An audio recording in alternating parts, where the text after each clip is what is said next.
Today, we dive into the story of displacement, injustice, and resilience, the plight of the Chagossian people.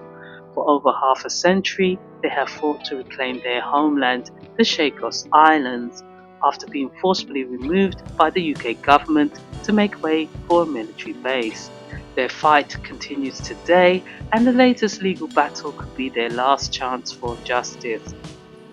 On Thursday at 2:25 a.m, the UK High Court issued a dramatic injunction, temporarily halting the government's deal to hand sovereignty of the Chagos Island to Mauritius.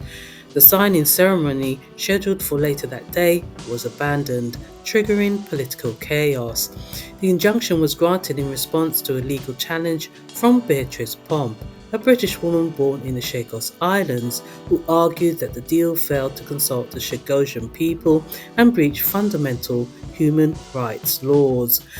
But in a swift turn of events, the High Court discharged the injunction later that day, allowing the government to proceed. The judge ruled that blocking the deal would harm Britain's interests, and so, despite fierce opposition, the signing went ahead. To understand why this deal is so contentious, we must go back to the 1960s and 70s.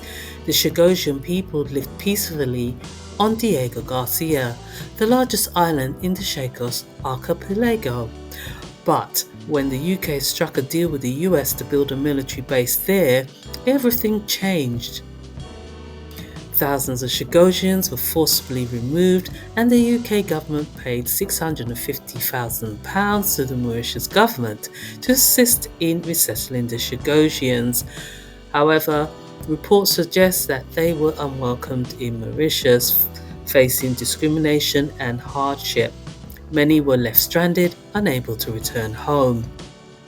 Since 1968, Mauritius has claimed sovereignty over the islands, but many Chagossians fear that a handover will not guarantee their rights.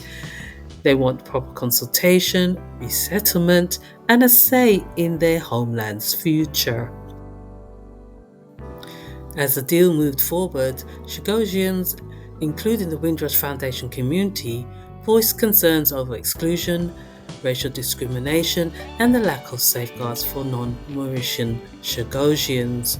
Lawyer Philip Rule KC argued that the UK had failed to secure legal protections and that history proves Mauritius has marginalised Chagossians for decades. Under the agreement, Britain will lease back the Diego Garcia military base for 99 years, a strategic asset for global defence. MPs will review the terms in Parliament, but for the Chagossians, the fight is far from over. Their human rights, identity, and the very future of their homelands are at stake. This is more than a territorial dispute. It's about justice for the indigenous people who have been denied a voice for generations. The Chagossians' relentless campaign continues. Will they finally be heard? Thanks for tuning in.